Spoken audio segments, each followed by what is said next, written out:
એક વિષય તમારી સમક્ષ મૂકે છે. વિષય છે જો મને ગાંધી મળે તો. આવો મિત્રો, બહુ જ તાળીઓથી વધાવજો. આ પાંચમા ધોરણમાં અને 10 વર્ષની દીકરીનું ટેલેન્ટ તમે જોશો. જો તમારા હૃદય સુધી સ્પર્શે તો તાળીઓના ગડગડાટથી દીકરીને વધાવી લેજો પ્લીઝ. નમસ્તે.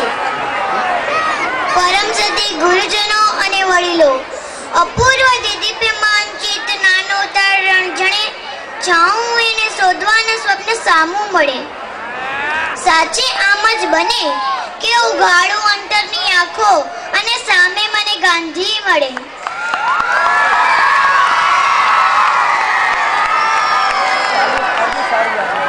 હા, જો મને ગાંધી મળે તો વાત્સલ્ય જબરા સિરે ફેરવીને પૂછે, બેટા એન કેમ છે?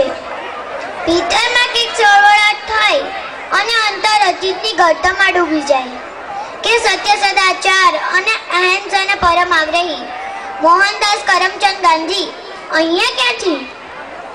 અંતરમાં ફરી વાચા ફૂટે અને બાપુ કહે, માં ભારત અને બાળકોની ખબર લેવા આવ્યું છું.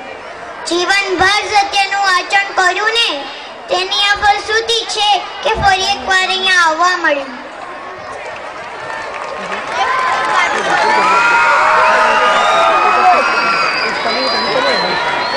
પછી તે મારા હાથમાં પેલું જર્જરિત થયેલું 3 વાંદરાનું રમકડું જોઈને પૂછે, બેટા હજુ તું બાળક જ રહ્યો, હજુ રમકડાથી રમે છે?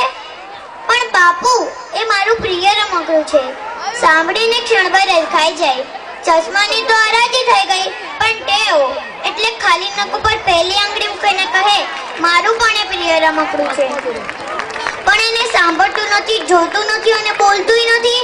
અને રમકડું વચમાં જ બોલી ઉઠે કે તમે તો ચાલ્યા ગયા બોલીને હે રામ, કે જેવું પત્યું તમારું જીવન કે ખબર નહીં ક્યાં ગયો તમારો સંદેશ. ગુલામ માનસ, અનૈતિકતા અને વિદેશી વસ્તુઓના વારાની જળ એવી તો ઊંડે ઉતરી ગઈ છે 63 વર્ષોમાં.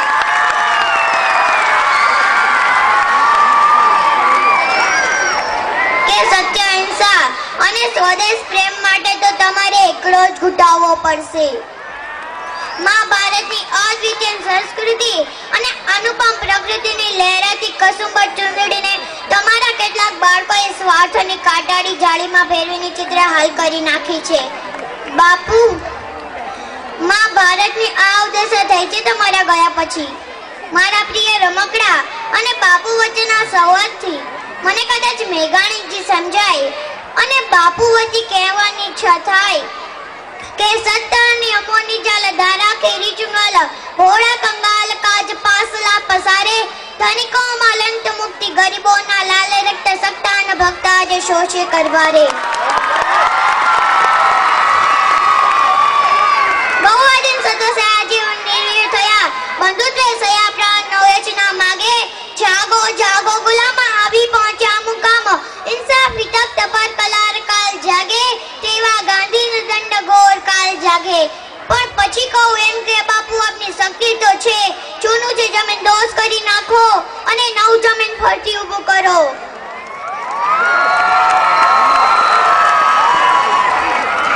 વર્તમાન પરિસ્થિતિમાં પણ આપની વિચારધારાને કાર્યશૈલી યથાર્થ છે. ફરક થોડાક લોકોનો છે. પહેલા એ પાકા હતા અને આજે તમારા પોતાના છે. સમાજના નૈતિક પ્રસ્થાન માટે અને આવાજ રાષ્ટ્રની આવાજની માટે ફરી એક નૈતિક મૂલ્યોની જરૂર છે કે આપે એક સદી પહેલા આપ્યા હતા અને આજે મૃગ પાયદશામાં કણસી રહ્યા છે. અને બાપુ આખી તેનો એકમાત્ર સાક્ષી મારું અપ્રિય રમકડું છે.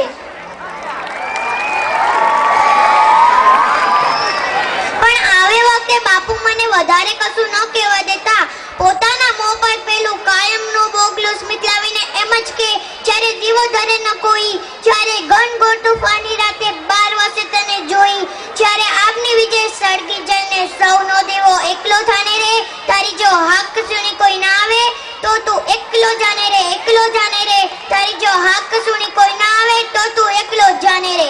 અસ્તુ. જય હિન્દ. જય હિન્દ. જોરદાર